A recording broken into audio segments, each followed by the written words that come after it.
You ask Tiger to solve. This deals with linear equations with one unknown. The final result is x equals 25/4. Let's solve it step by step. Group all constants on the right side of the equation. Add 3/4 to both sides. Combine the fractions. Combine the numerators. Reduce the zero numerator. Simplify the arithmetic. Find the lowest common denominator.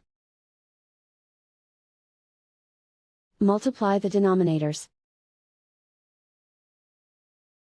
Multiply the numerators. Combine the fractions. Combine the numerators.